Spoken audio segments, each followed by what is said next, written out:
The Faculty of Law, University of Victoria, Canada. Our speaker includes Dr. HIRAN JAYEWARDENE from the IOMAC Secretariat, Professor DUSTIN WANG from Taiwan, Professor Seok Lee from Korea, Associate Professor Rasam Amer from Sweden, and Associate Professor Nguyen Thao from Viet Nam. Thank you. Thank you very much. I'll move directly to our speakers. We are under very strict time constraints thanks to the excellent panel that started at 8 this morning. Mr. Ambassador, you have the floor when you...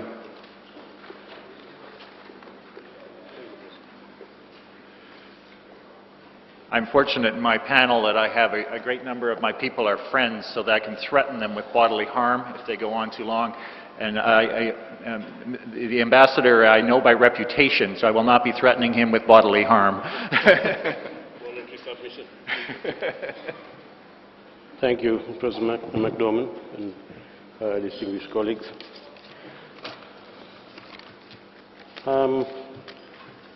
Talking about the Bay of Bengal, as you know, I was wondering initially what I could say that would be relevant here in a forum dealing with the South China Sea. So I posed this question to myself, why the Bay of Bengal in a South China Sea forum? I tried to look at the two areas, see if there were any similarities that made our experience in the Bay of Bengal relevant. This is what I found, and I'm sure you will see other aspects to this. In terms of similarities and relevance, there are two major sea areas comparable in size, separated by the Malay Peninsula and Gulf of Thailand. Both are in a way semi-enclosed seas, surrounded by continental land masses and archipelagic states.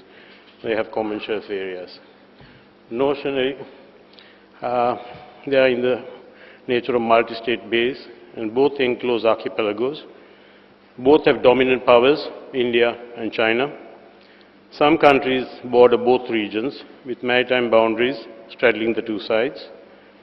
In the Bay of Bengal, most maritime boundaries are settled. The difference in the South China Sea is ownership of enclosed island territories. I must remember to say rocks when I speak of islands. Can the regional experience of one be relevant to the other? Here you see, I wonder if there's a laser pointer. Oh, you can see it.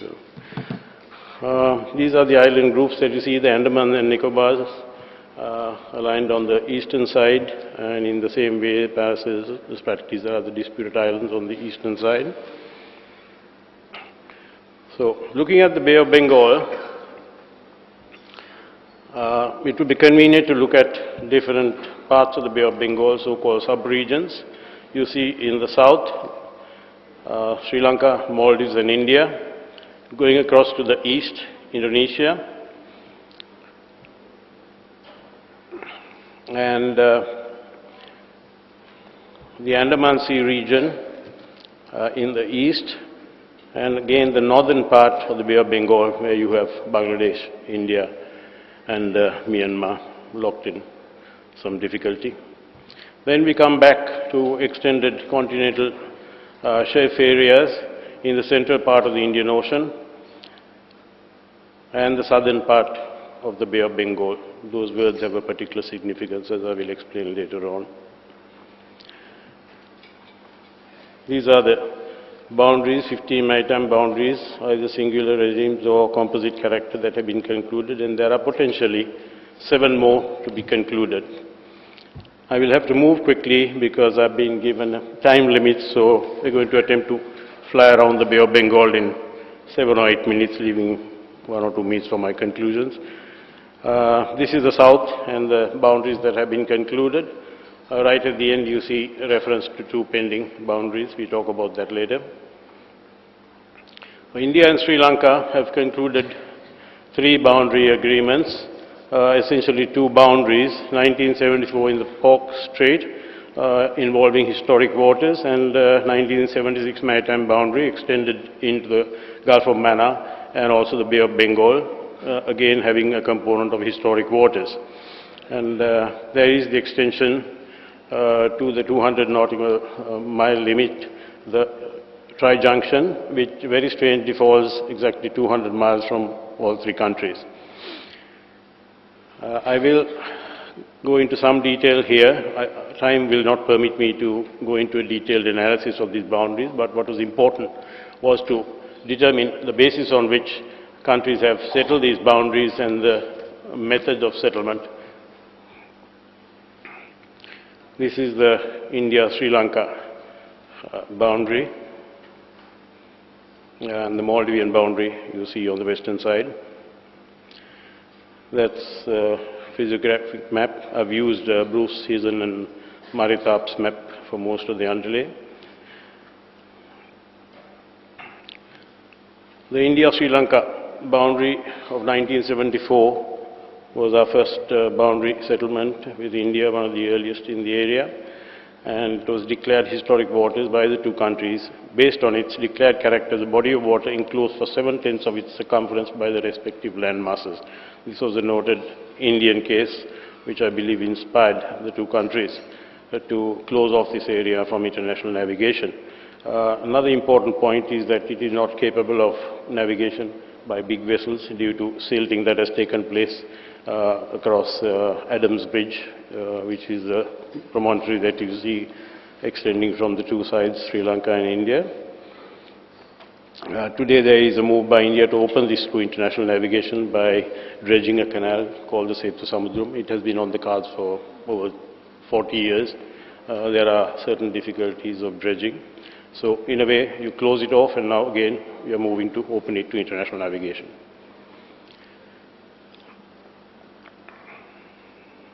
The boundary in this area, the Pork Bay area, is based on the principle of equidistance. Several points on the boundary have been omitted, either for administrative convenience or as part of settlement, regarding the ownership of the small, disputed and uninhabited island of Katchativu, which are one of several islands falling on the Sri Lankan side. Now, this was one of the cases I referred to yesterday in the context of maps being used for evidence. And from those who were involved in the negotiations, I am aware that a map turned the case in favor of Sri Lanka. But the island, having been disputed, was discounted in determining the boundary. So you can see the island of Katchativu towards the bottom of that map on the left. And Adams Bridge, you see the boundary cutting through Adams Bridge where a lot of low tide elevations exist. They come up, they disappear from time to time, so they have been disregarded. And the boundary, the so-called dog's leg, have been eliminated, and I believe there was a trade-off in territory there.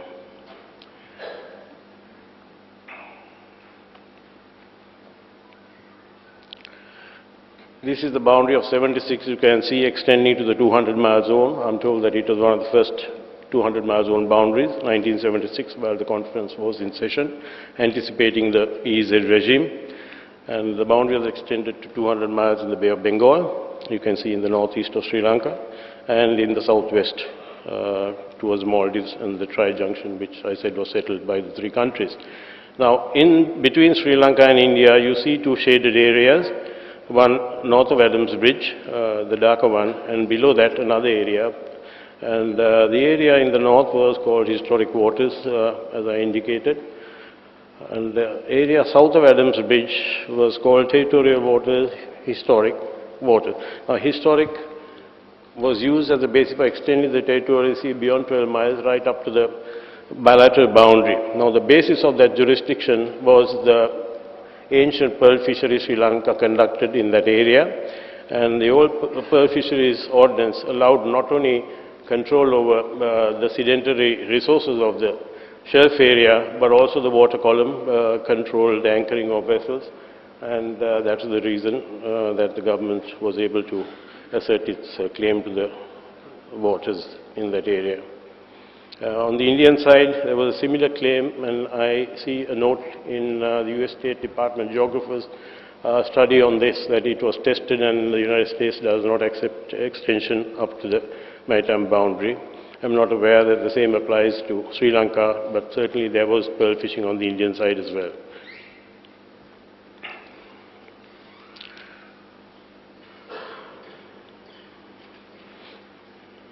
So this is the India-Maldives boundary, again respecting the Maldivian archipelagic straight baselines which are modified later on.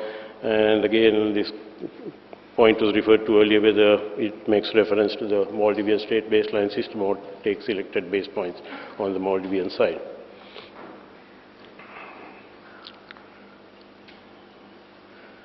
Pardon me for running through this. I'm just trying to give you a quick overview of what has happened, to tell you that I've done my homework before reaching these conclusions. And we go to the east, and there was the India-Indonesia maritime boundary, 74, which was extended to 200 nautical miles. India and Indonesia, and the Indian side from the Nicobar Islands group, which lies off the Malay Peninsula.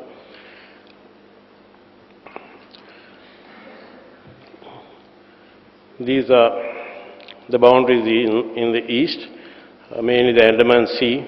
You can see there are 3 tri-junction points there. We can look at that later. A number of states were involved in this. India, again, with the central player, with the possessions in the Andamans and Nicobar Islands.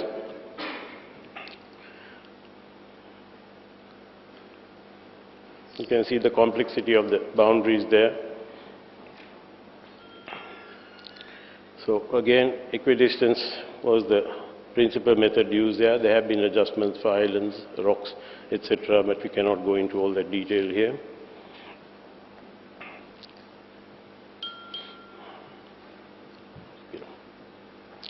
So I don't think I have very much time left, but I'll run through.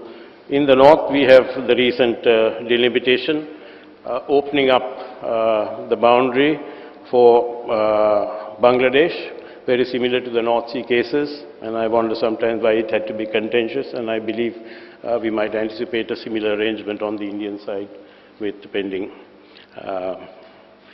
case. I'm talking here very quickly of pending boundaries, starting with the Bangladesh, India, Myanmar situation. That is the India-Bangladesh situation. This is probably an indication of how boundaries in that area might look beyond 200 miles. This is only a hypothetical representation. So it is complex, and you can see the opening up of the Bangladesh boundary in the east and the west to reach into the central part of the Indian Ocean beyond 200 miles.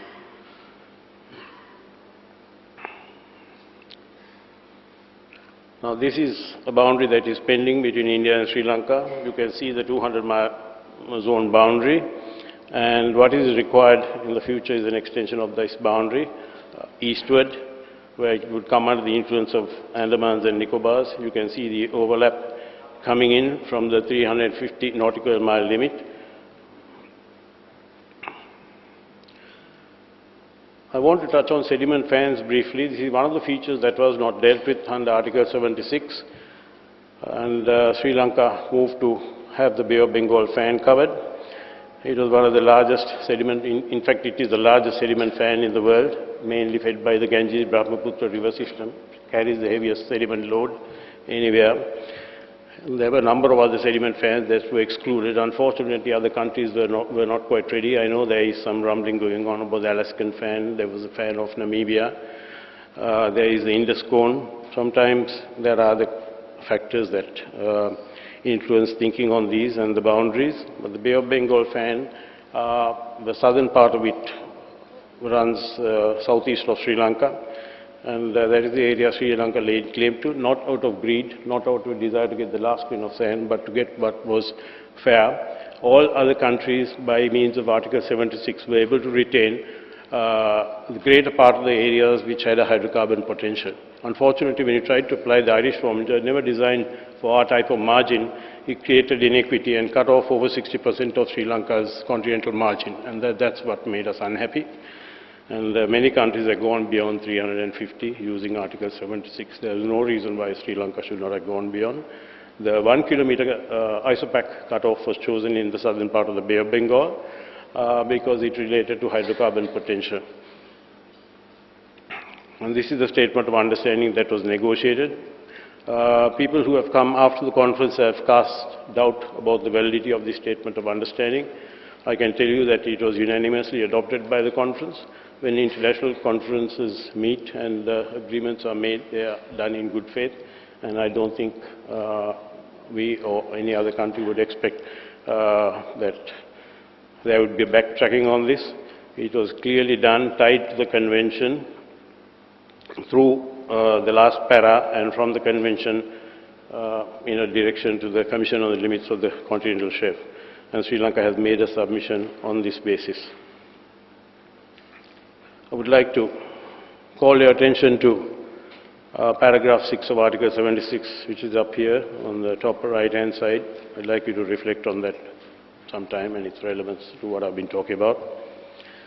This is the outer limit of the continental shelf in the Bay of Bengal, pursuant to the special statement of understanding. And at the time, it created some difficulty with India, because if India held back at the 350 cutoff, then Sri Lanka had the possibility of moving into the areas beyond. Therefore, India took the position. If Sri Lanka claimed, India would claim. Sri Lanka has now claimed, and India has made a partial submission. We have also commenced discussions on the bilateral boundary. That gives you some indication of where the bilateral boundary might go. Maldives, Sri Lanka, there is also an area of overlap with the Maldives on the western side of the Sri Lankan margin. It's a hatched area you see at the bottom of that image. So, conclusions. There are two areas, methods of delimitation and mode of settlement. As regards methods of delimitation, all boundaries so far concluded in the Bay of Bengal have principally relied on the equidistance method. Many of these boundaries preceded UNCLOS. Despite the UNCLOS avoidance of prescribing the equidistance method, as in the preceding Geneva Convention, there is a preponderance of reliance on the equidistance method. The recent ITLOS award also makes this clear, particularly the three-stage approach. And there is an extract from the judgment, para 233, which you can make reference to. That is my endorsement of equidistance on the basis of what we have been seeing. Thank you. Mode of settlement.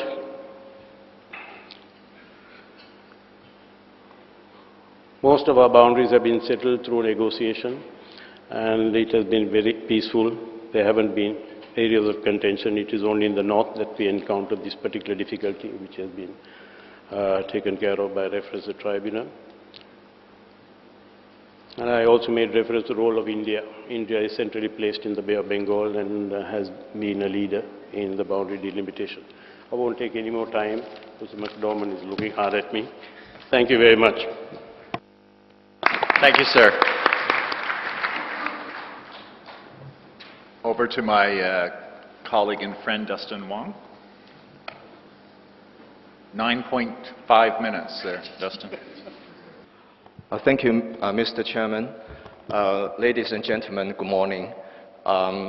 It is really my honor to be invited to participate in this very timely and also the very important conference about the latest development of the South China Sea. And since I had been threatened by the chair, I have to control my presentation very well within the 12 minutes. My presentation today is about the dispute settlement through joint development or joint cooperation. And probably we could learn something from other regions. And basically, I limit the case study in the East China Sea or the South China Sea part. First of all, I would put certain theoretical discussion on the UNCLOS Article 123. According to this article, it says that states bordering an enclosed or semi-enclosed sea, they should cooperate to do the following four things. The first thing is about the living resources. Second thing is to protect the marine environment. And the third thing is to do the scientific research, and then to invite other interested states or international organizations to cooperate with them. So, because there are quite a lot of things that for the littoral states surrounding the semi-enclosed sea or enclosed sea to do, I only limit the cooperation issues or experiences in the first item, which is about the living resources of the sea. In other words, I would confine it into the only for the fishery resources. That's the reason for this is, as we can see from this map, it is made by the FAO. It shows the dependence on the fishery products for each country of the world. As we can see, I especially cross the area for the, for example, for the Asia, especially for the East and the Southeast Asia. As we can see, most of the country in this area, we rely upon the fisheries or the fishery products very, very much. That's for the first reason I want to limit the experience for my study. And the second reason, just like the picture showed, probably 50 years ago, we still can catch the big fish. However, in nowadays, we only catch the small fish. However, the human beings are getting weight. So probably this is the right time for us, since we haven't crossed the point of no return, then probably this is the right time for us to protect the living resources. Then I also circle certain area in this region because those circle indicates that they are the semi-enclosed sea according to Article 122. Which would including the Bering Sea, the Northern Pacific Ocean, and also the ocean between the Russia, Japan and Korea and China, and also the South China Sea. So I listed some of the cases that we could discuss. However, also just because of the time constraint that I cannot discuss them everyone, I would just limit to certain cases. Basically, that will be from first. That is about the Bering Sea. The Bering Sea. As we can see that just because of the extension of the 200 nautical miles from the United States and Russia, then there will be a central area called Donut Hole that belongs to the high seas. Then the United States and Russia, they conclude this kind of convention, and also other signatory parties, including China, Japan, South Korea, Poland, and Russia and the United States, they signed this kind of joint cooperation convention to protect the pollock, this kind of fishery resources. According to that convention, it sets up an international framework for conservation management and optimum utilization of pollock in the area, and secondly, to restore and maintain the pollock fishery at levels which will permit their maximum sustainable use. And then I think that is very important, that is to cooperate in the collection and the examination of data concerning that specific fishery resources. And then the second experience that we could learn, that is from the, we can say that is the Yellow Sea area, and there is an agreement, a fishery agreement signed between China and Korea in the year of 2000 in Beijing, and that agreement had been entered into force on the 30th of June 2001. And according to the fishery agreement, it says that South Korea agreed to stop fishing in the mouth of China's Yangtze River 2 years after the agreement goes into effect.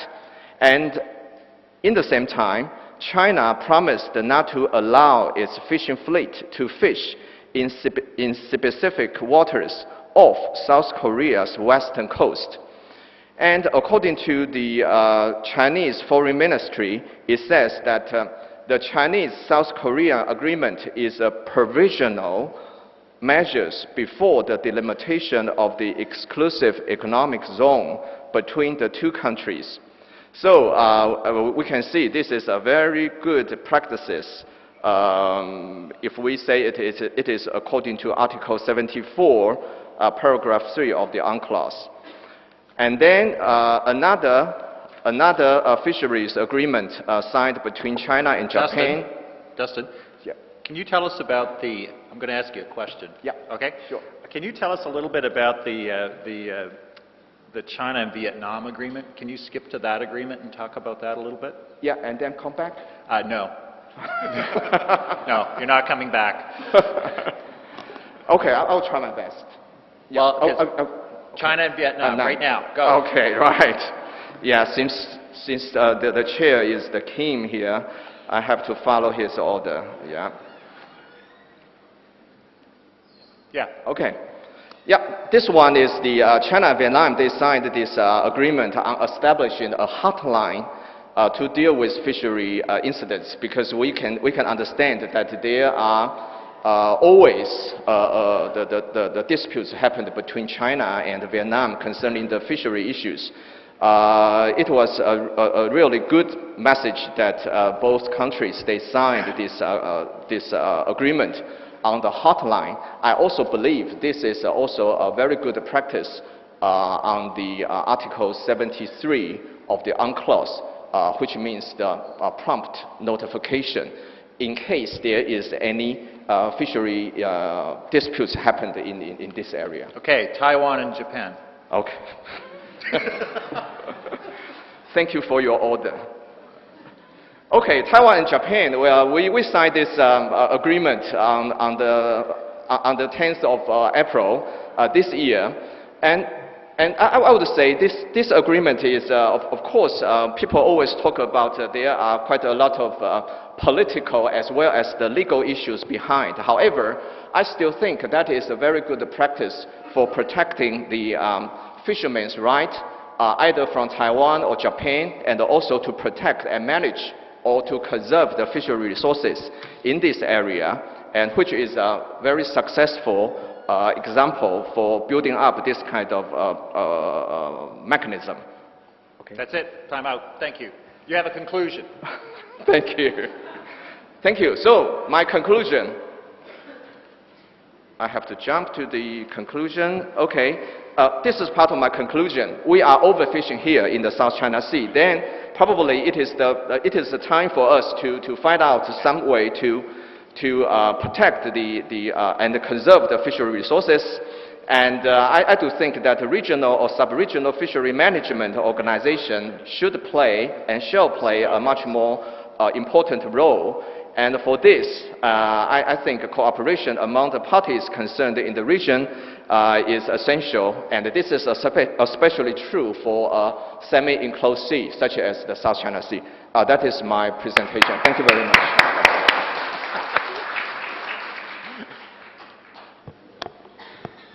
Good morning, everyone. I would like to start today with the previous speaker to express my thanks to the organizer of this conference for inviting me to present a paper today here. I'm going to talk about the current experience with the maritime disputes, when we experience with our neighboring disputes in terms of the maritime disputes, not only fisheries, but also natural resources. Then to show that although these agreements are not without their shortcomings, they nevertheless play a vital role in enabling cooperation among the countries in the region and preventing dispute. First, this shows that the maritime jurisdiction in the Northeast Asia from the perspective of Korea. And let me first start from the Korea-Japan fisheries agreement. There are two key features of the 1998 fisheries agreement. The first one is that the agreement is consistent with the exclusive fishing regime as defined of the UNCLOS. And the second, it is a provisional fisheries agreement pending the ultimate delimitation of the two countries' EEZ and the continental shelf the boundaries. Thus, the purpose of this agreement is to regulate fisheries relations between two states, pending upon the delimitation of the EEZ boundaries, so that the two states can peacefully continue to negotiate in good faith for the delimitation of the EEZ. As far as I understand, Korea has the 11 round of the maritime boundary delimitation talk with Japan so far. Article 1 of this agreement recognizes each country's claim to 200 nautical miles EEZ, while Article 9 establishes the middle zone or intermediate zone where the EEZ is overlapped. Middle zones are located in the East Sea of Japan and the East China Sea. And Article 2 to 6 provide details on the fishing access to vessels from the one country in other countries' EEZ, while Article 5 authorizes each country to take necessary measures in accordance with international law to regulate the other countries' fishing activities within the EEZ. According to the Article 8 of this agreement, neither Korea nor Japan can regulate the fishing activities of the other countries inside the middle zone in the overlapping EEZ, and the flag state has authority over its ships within the same area. The middle zone in the overlapping EEZ included the doctor, which the Professor Togo mentioned yesterday. Evaluation of this agreement should be mentioned here due to the complex nature of the maritime boundary issues in the region. The agreement play a significant role by providing way to share the value of fishing resources. Moreover, this agreement enables both countries to access resources in a peaceful manner and aid in both preventing and resolving dispute.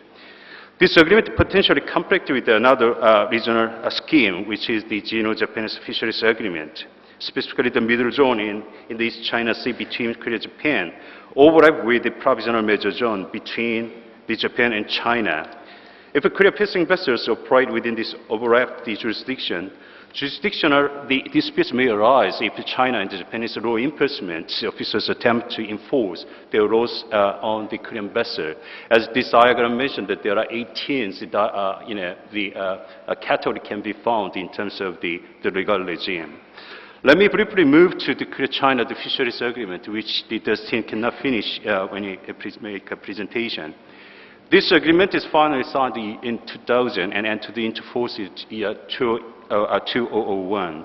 This agreement not only governs the joint fisheries management, but also served as a provisional arrangement pending the delimitation of the two countries' EEZ. Unfortunately, this agreement has not ended the fisheries disputes in the Yellow Sea. This dispute has two main characteristics. First, they largely involve Chinese fishing vessels, and the white dots in the slide indicate the Chinese fishing vessels. And the second, confrontation between Korean law enforcement and these vessels are often violent in nature. Furthermore, the problem has begun escalating in early 2000s. Each day, since approximately 100 Chinese fishing vessels fish illegally in Korea's territorial waters and the EEZ. The violent natures of the confrontations between China vessels and the Chinese Korean law enforcement is also alarming, which caused the casualties to both sides. Recently, however, two institutions of both countries tried to agree to jointly crack down on illegal fishing and jointly control the area in the West Sea. And despite these and other efforts, however, the problems of illegal fishing continues and the challenging diplomatic relations between two countries. Let me briefly move to the other issues. I'm not. Due to time constraint, I skipped these issues which related with this agreement, which is the EODO. It's an underneath feature which Korea has set up established the ocean science stations inside of the Korean side of EEZ. And the potential problem of let me briefly move to the joint development of the Korea-Japan. Okay, I skipped that. And finally, I think I have to mention this one, is the West Sea Special Zone, the peace cooperation between South Korea and North Korea. The NLR, the Northern Limit Line, drawn in 1953, has been case of continuous military confrontations between two Koreas, more than 60 years. And to reduce tensions and deter the conflict of the NLR, the agreement created a special peace and cooperation in the West Sea, so-called the West Sea Special Zone. And the coastal waters of the Incheon was reached during the second summit in the year 7. Among other things, the special zone envisaged the creation of the joint fishing and peace zone, and the special economic zone, and joint utilization of the harbor in North Korea, and direct passage for civilian vessels through the NLR, and the joint use of the Han River, the estuary. It is very much important to note that the framework of the West Sea Special Zone was not created by a single document, and the 2007 declaration may have started the project, but both Koreas subsequently worked to see that what is implemented for the future. And this West Sea Special Zone Agreement was also very significant in that it contained detailed provisions regarding future implementation of the project. And it is quite interesting to note that a number of sensitive issues were either absent or barely addressed in the declaration. For example, the NLR and the North Korean denuclearization and the human rights issues do not mention in this declaration. The not to clarify the area for joint development is also key issues here, and that the negotiators between two Koreas failed to agree on the location size of the joint fishing zone in the West Sea. But despite this failure, considerable progress was made, and they decided to the area of the special economic zone and the joint development zone of the Han River, the estuary. However, the West Sea Special Zone also has some limitation due to the political circumstances at this moment. Let me briefly move to the conclusion of my presentation. Both Korea-Japan and the Korea-China fisheries agreement are provisional in nature and anticipate a final maritime delimitation between two countries under the UNCLOS procedure in the future. Both agreements reveals the desire of the Korea, China, and Japan to cooperate in sharing fisheries resources in the region. Although the agreements are not without shortcomings, they nevertheless provide the procedure for cooperation in fisheries management, have sustained the fisheries resources in these seas. The Korea-Japan JDZ has not produced oil so far in the very day, but it nevertheless served the model for preventing and resolving the maritime dispute over resources. And as I mentioned, although the West Sea Special Zone project has been limbo since the early 2008, has survived in the South. Before the current president became president, she said that in a speech that this declaration is mutual promise that should be upheld, leading to speculation that project could be revised. Thus, there may be hope for eventual revival of the project during the remainder of this president's term. I have a couple of indications for the South China Sea, but hoping that I have time when we have the question and answer time. So thank you very much for your kind attention. Thank you.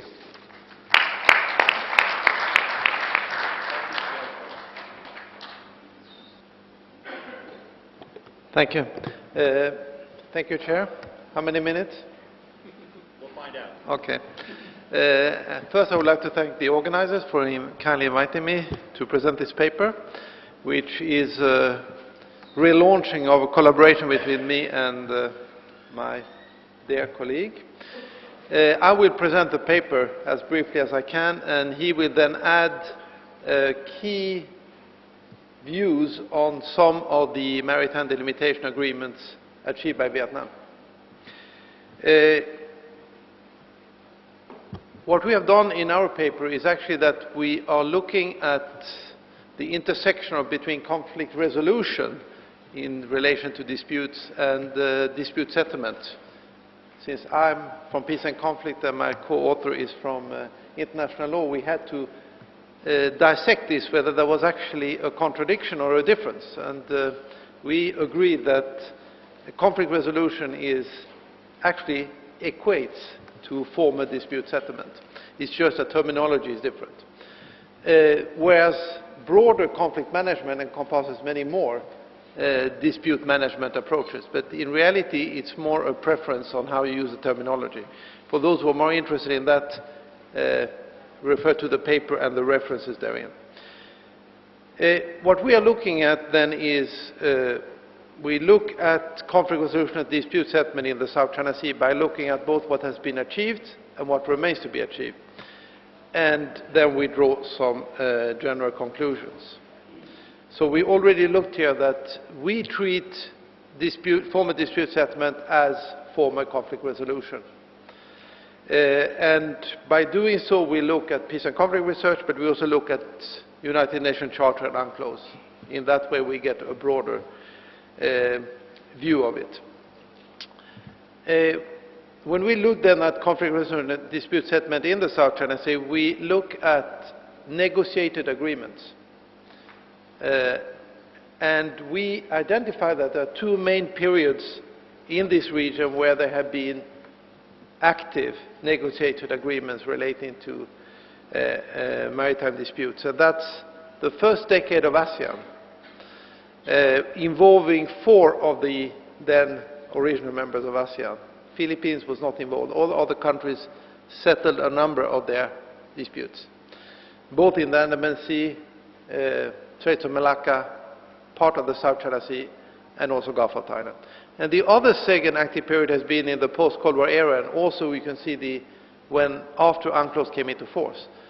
A number of these disputes have actually involved Vietnam. And on these maps, I don't know how well they show up, but you can see a little bit of some of the agreements in the Gulf of Thailand.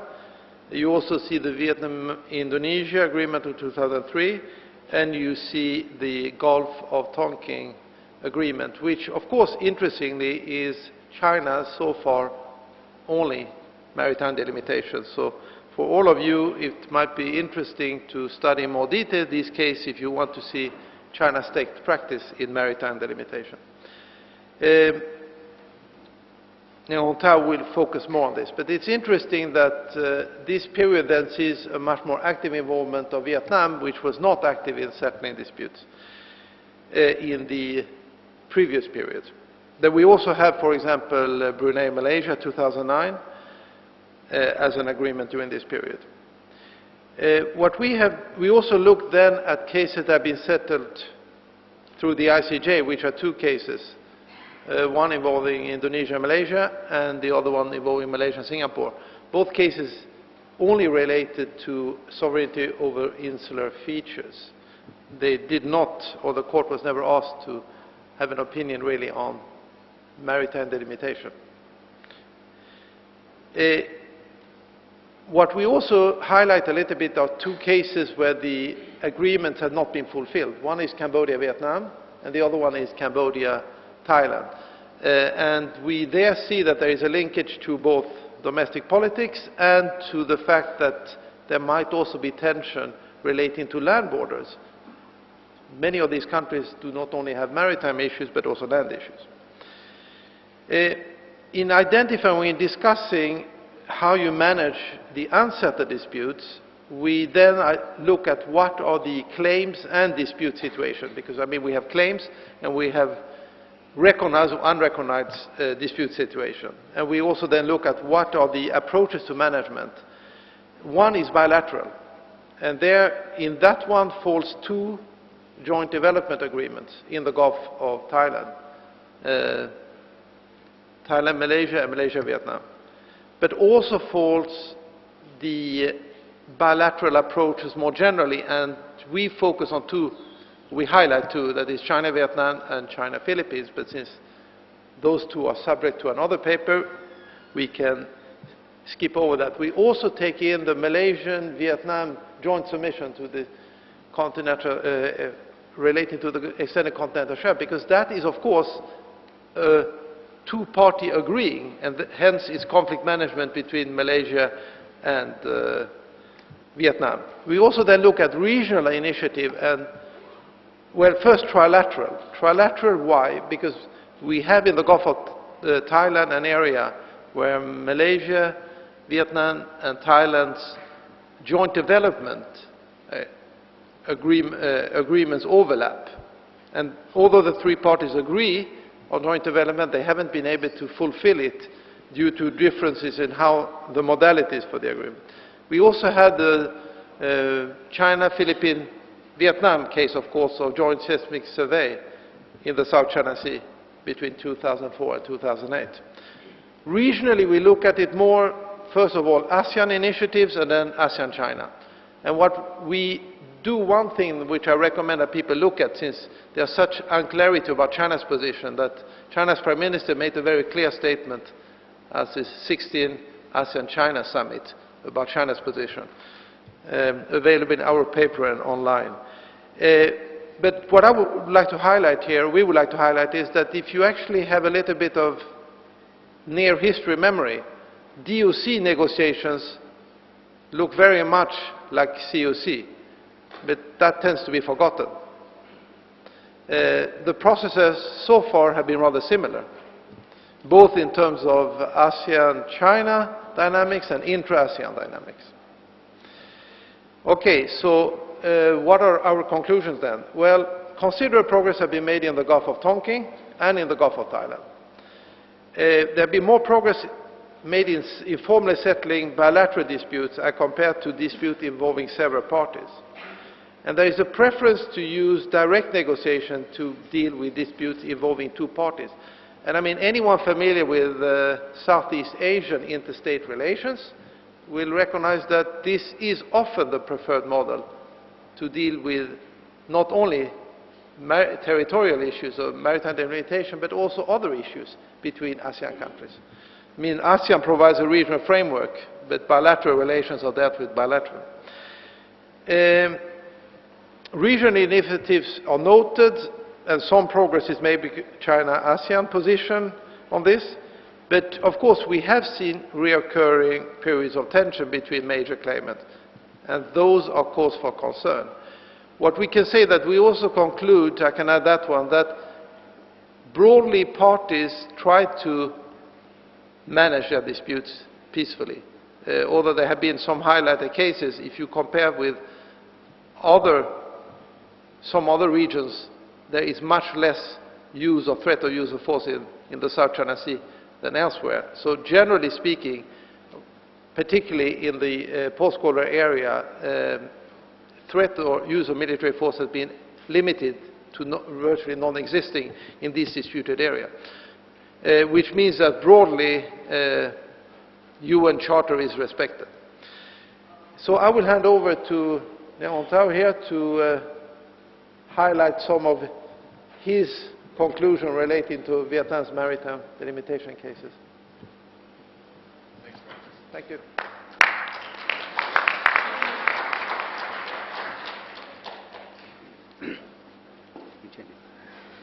Thank you for giving me the floor. And I would like to express sincere gratitude to the organizer of the workshop to invite me at the workshop on the South China Sea. Many thanks also to Ramset for the good presentation.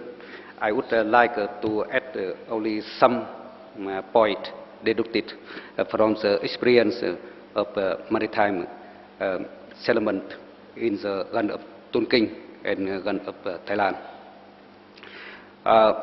In my opinion, there are some factors affecting to the success of the negotiation and to the solution. Firstly, confidence and goodwill and determination of the party to have a final, equitable and acceptable solution. You know that Vietnam and China had in the past unpleasant history during the period 1979-1990. But after the normalization in 1991, the main objective of the two parties are setting step by step the territorial and maritime dispute. And in 1999, the treaty on the land border was signed. In 2000, we had also the agreement on the maritime delimitation in the Gulf of Tonkin. It is the first agreement on maritime delimitation from the Chinese side and the second from the Vietnam. In the run of Thailand, you know that after just Vietnam being the member of ASEAN 1995, we had also the agreement on joint development with Malaysia, and 2 years later, the agreement on maritime delimitation with Thailand. Both cases were based on the ASEAN spirit. And the second point, I think that is what is the base to be chosen for setting maritime dispute is international law, and particularly UNCLOS. In the Vietnam-Chinese relations, we understand that we have also different view on the historic claim, but new approach were chosen based only on UNCLOS, and other factors like historical claim are only supplementary, consultative only. And the third factor is fishery and maritime delimitation continental shelf should be considered together, integrated and not isolated. Here, in the both cases, in the gun of Tonkin and in the gun of Thailand, the single line for maritime delimitation were applied. Fourth, the offshore feature should be treated, should not be treated on the equal foot with the mainland, so that the offshore island and the feature should have only partial effects in the maritime delimitation. In the Gulf of Tonkin, Vietnam claimed half effects of the Bạch Long Island, and as a final solution, we have also 25% of effects, but it's an equal solution because by the ratio long coast and super and area is equal between Vietnam and China. And in the gun of Thailand, is Thổ Chu, is an offshore island from Vietnam, has a one-third of FS is the maritime delimitation. The fight factor is a Bayesian and managing situation is very important. We have a long discussion, long negotiation about 20-25 years is about offer to reach a final solution. But it's very important. It's also that we have a patience, but we don't allow to use the force and threaten a force during the period of maritime settlement. Sixth point is we have also approach comprehensive step by step with a different level of negotiation.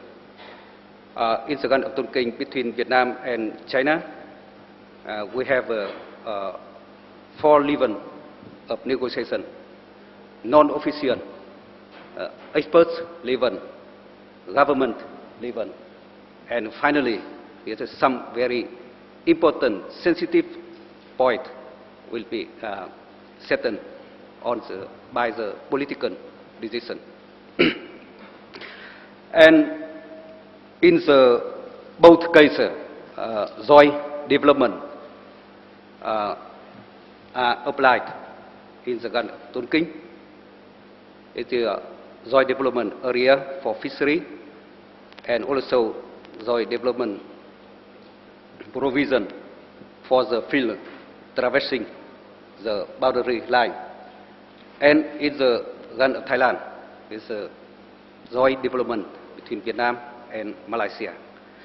Both joint development based on the UNCLOS and with the condition that there is no any sovereign issue delay. Yeah.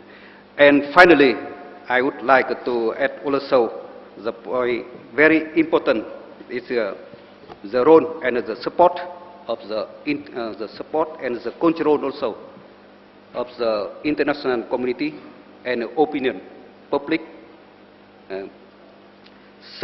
Like Chapter 2, our workshop, they bring negotiator closer to closer and make a friendship, understanding, mutual understanding to favorable condition for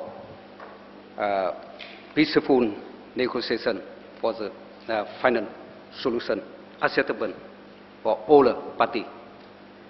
So, thank you very much for your attention.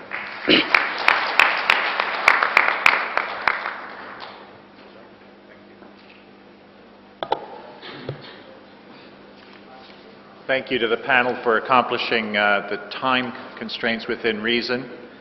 I was brutal with my academic colleagues and generous with anybody who has a title of ambassador. I think that's a good general policy. Questions from the floor, if there are any?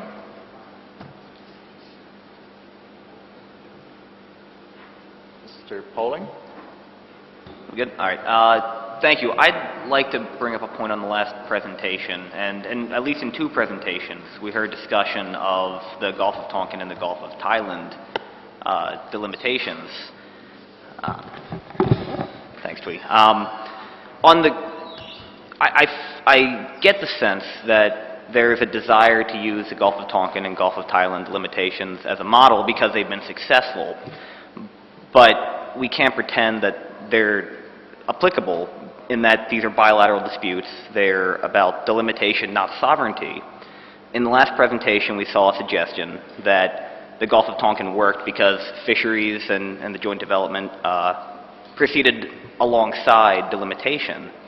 But is that really an applicable model to something like the Paracels and Spratlys? Wouldn't it be more realistic to worry about a separate joint development negotiation now, realizing that we'll probably be here for the 50th annual DAB conference before we move on to delimitation?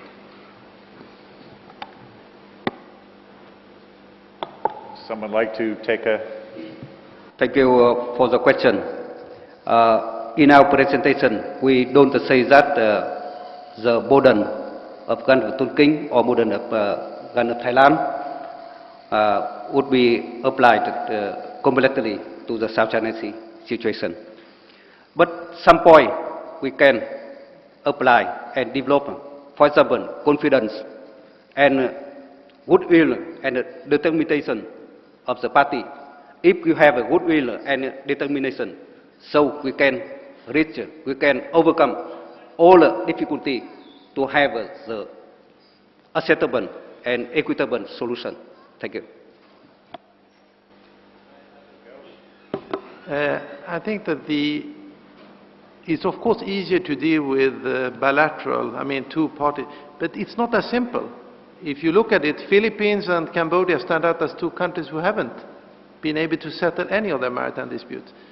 So Gulf of Tonkin might not even be a model for the Gulf of Thailand, for the whole of the Gulf of Thailand. I think that there are other factors that come into play than just the nature of the disputes. And of course the problem in large part of the South China Sea proper is that not only do you have both disputes over insular features, Paracel, Spratlys, but you also have a number of disputes over maritime claims, and in addition you have claims that are not recognized.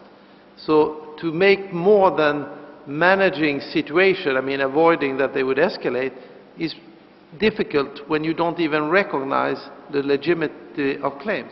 And that has nothing much to do with whether they are clarified or not.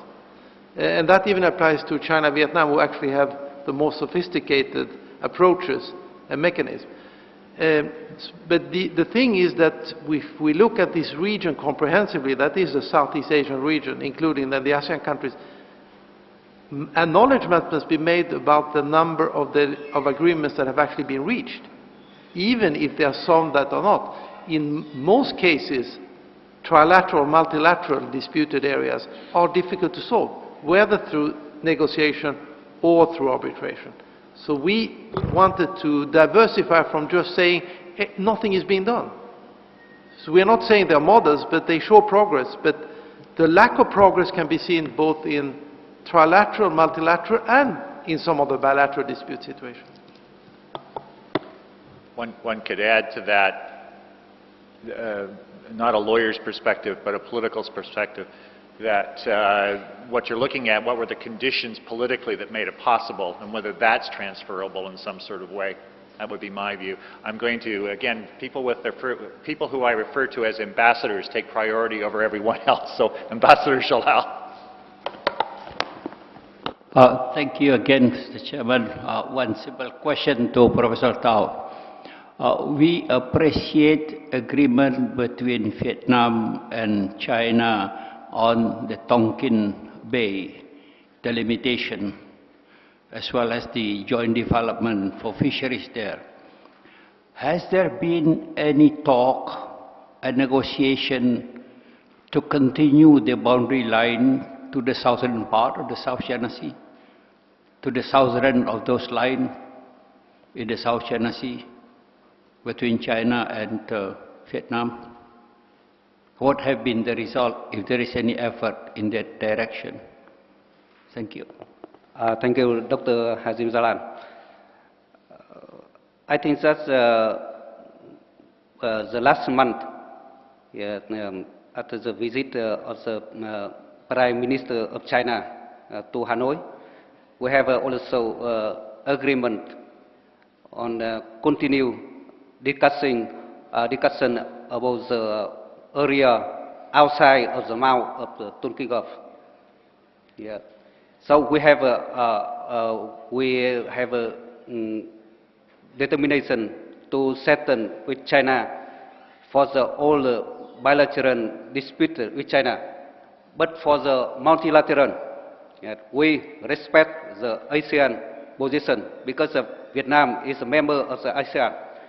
Yeah, we continue to discuss with China in the framework of the ASEAN for implementing the DOC and for having the binding COC. Yeah, it is also one important confidence CBM measure. So that it is also spirit that Prime Minister Nguyễn Tân Dũng launches the new notion, that strategic confidence in the Shangri-La dialogue. Thank you. Thank you, Mr. Chair. I have three questions for all the speakers. The first one directed to Professor Wang. I'm very interested in the recent fishery agreement between Japan and Taiwan.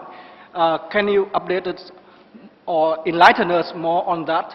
Especially, I understand that there's a dispute concerning Diaoyu and Senkaku Islands. And do you think that there are any lessons learned that we can draw for the dispute over the parcels between Vietnam and China, including Taiwan? The second question is directed to Professor Lee and Dr. JAYEWARDENE. I understand that the Bay of Bengal and the East China Sea have some similar characters to the situation in the South China Sea, to the extent that the dispute there involved more than two states. Do you think that we can have any lesson learned from the existing arrangement or existing efforts of the parties in these two areas for the South China Sea disputes. Particularly in the Bay of Bengal, I understand that India, Bangladesh, and Myanmar are having parallel legal proceedings for the delimitation of the boundaries in the Bay of Bengal. Should the parties in the South China Sea do that? And for Professor Lee, I understand that the dispute in the East China Sea has been subject to a network of bilateral agreements. But I also understand that China protested against the joint development agreement between Japan and Korea, and South Korea, as well as the fishery agreement between Japan and South Korea recently. Do you think that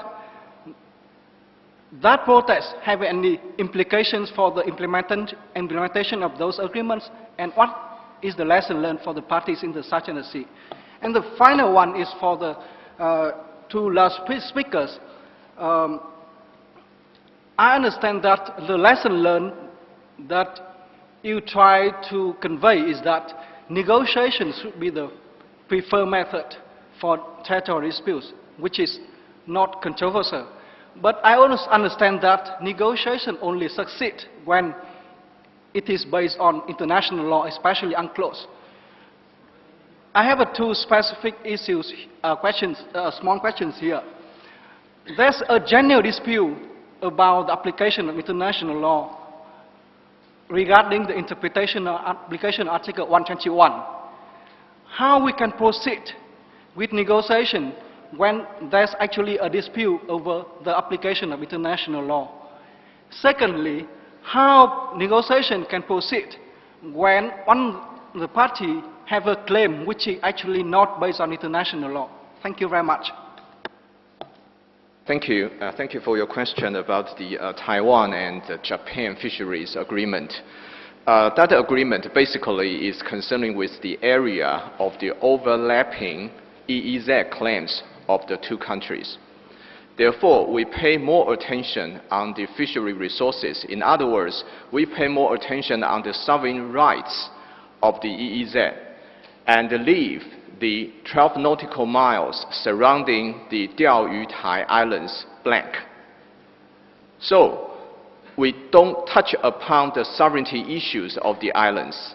We only pay attention on the sovereign rights of the, for example, like the living resources within the area we assigned. And secondly, we also mentioned about without prejudice clause in our fishery agreement. In other words, we don't give up our original claims in that region. So I think this kind of model could be applied to the South China Sea.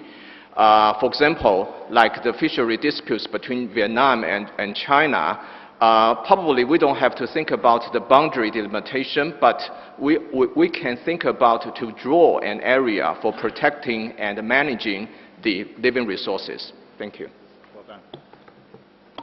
Okay, about the questions, as I mentioned in my very quick presentation, I already mentioned that although Korea has the bilateral agreements with China and Japan, specifically, some areas have to be overlapped by nature. So which means that although we maintain the bilateral agreement, it means that we should have the trilateral negotiation for the future to resolve the certain issues we face within today. Thank you. I'll try to respond to that question. What we have in the northern part of the Bay of Bengal is a situation that has gone for settlement.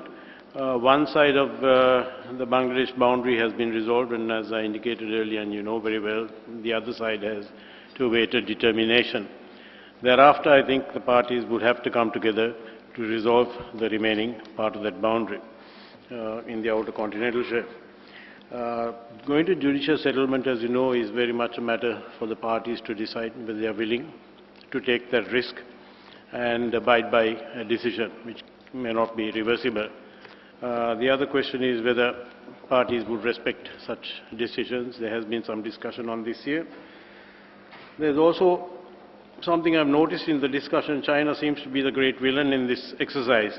And all parties feel very strongly about the rights and wrongs of situations.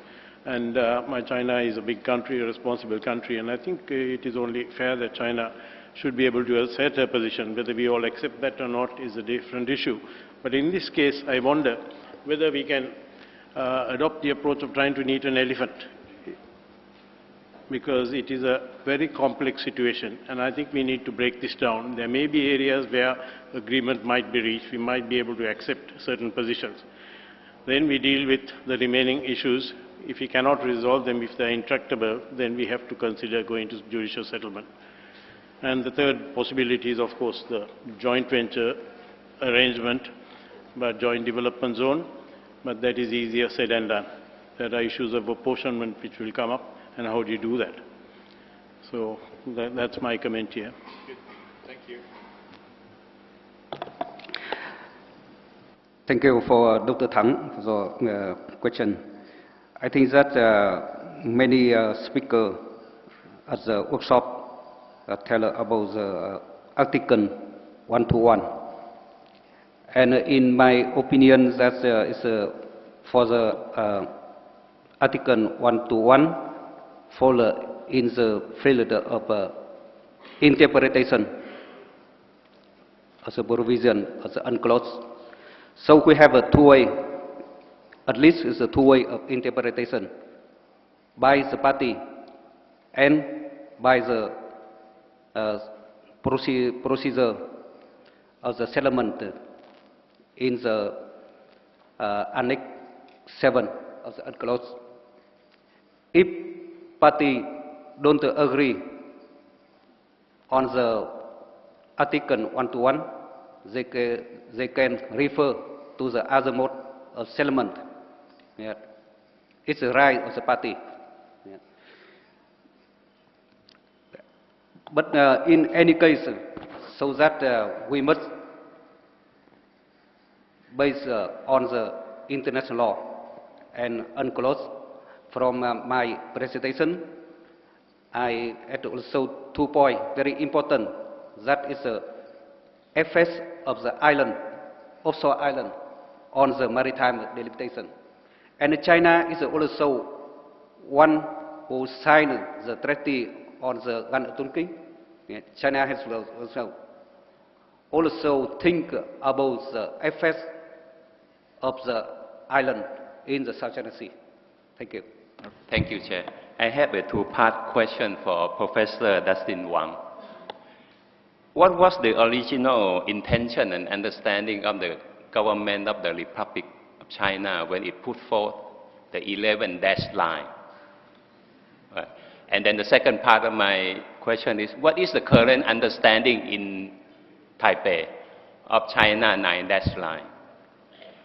Dustin's actually written about this in a book and an Ocean Development International Law, a long, interesting analysis of both the position of Taiwan on the line, but also some of the history. So he gets a short answer.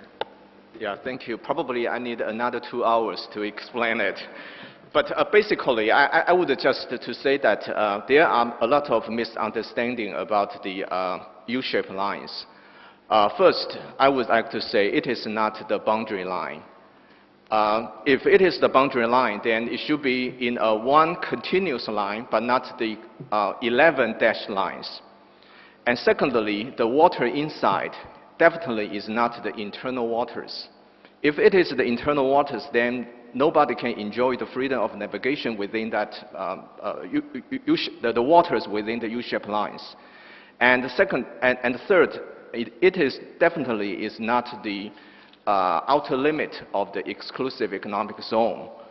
And not to mention, it is the limit of the continental shelf, just because that U-shaped line was publicized in 1947. At that time, there was no such idea of the exclusive economic zone and continental shelf, probably. So basically, I would just to give a very short and brief answer to your question. I'm sorry about that, just because of time constraint and also the order from the chair. Thank you. Yan Wei. Thank you, Mr. Chairman. Actually, I have one brief question, and that is addressed to Professor Lee and Professor Wang. As we know that there are a number of similarities and the differences in the East China Sea and South China Sea. Now, for example, similarities, the two seas involving the global first and second and third largest economies. And then this is the semi-enclosed sea. But the differences such as in the South China Sea, the DOC, and talking about COC, DOC and COC. But in the East China Sea, there's no such discussion. My simple question is any possibility to establish a regional fisheries management organization in the East China Sea and or South China Sea? If the answer is positive, which one is easier? And in relation to that, what kind of role can be played by the government of Thailand in the South China Sea, given the fact that Thailand is the coordinator country between ASEAN and China? So that's my question to the two professors. But I'm taking this floor. May I respond to the U-shaped line?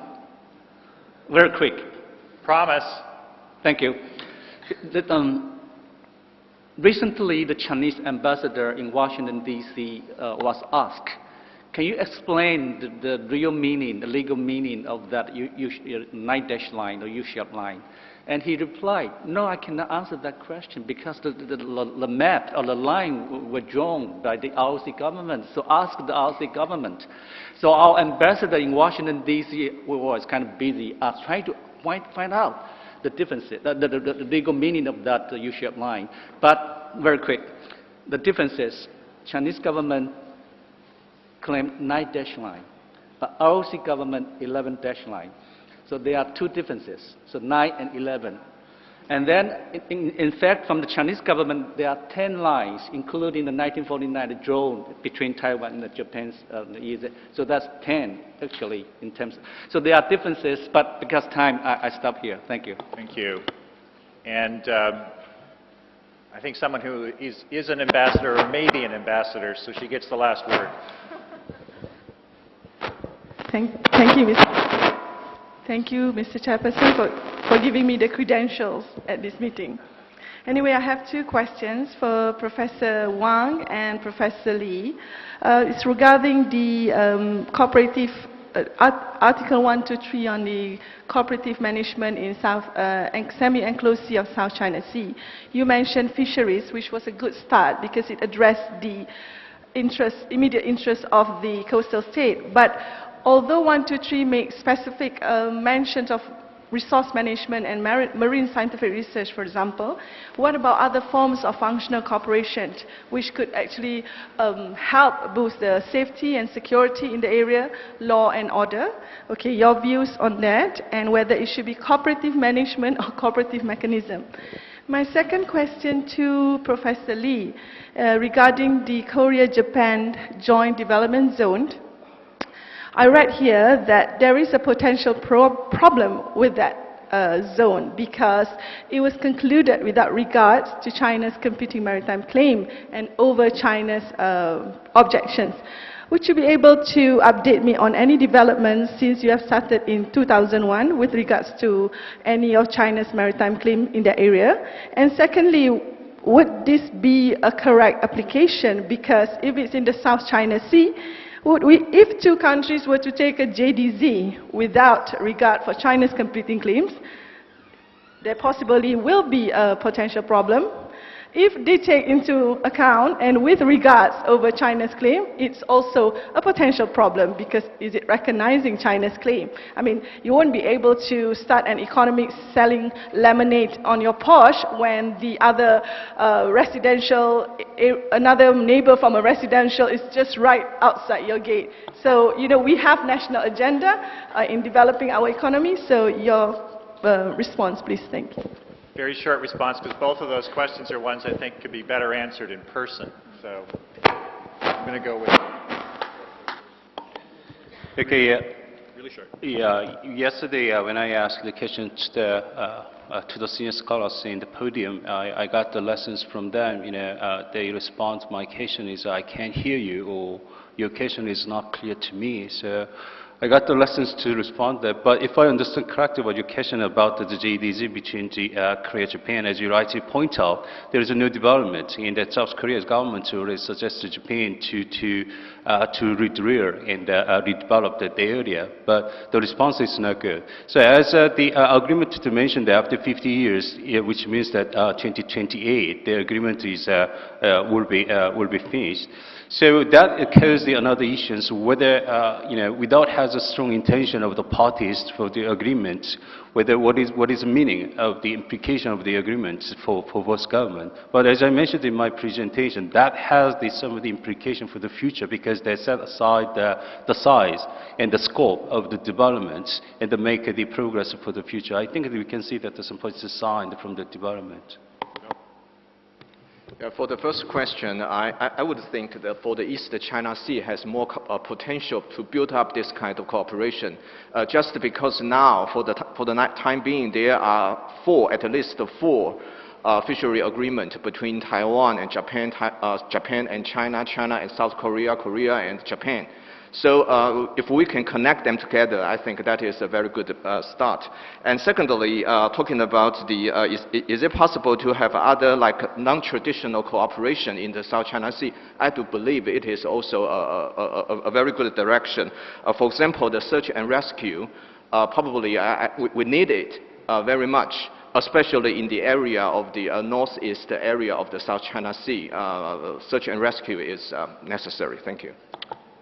Thank you very much, everyone. For the record, we're 2 minutes ahead of time. I know it doesn't say that in your schedule, but I knew it was really 12 o'clock that we were aiming for. So everyone enjoy lunch. There'll be a little comment here, and I'd like to thank my friends on the panel and the ambassadors on the panel for being so understanding of time limits.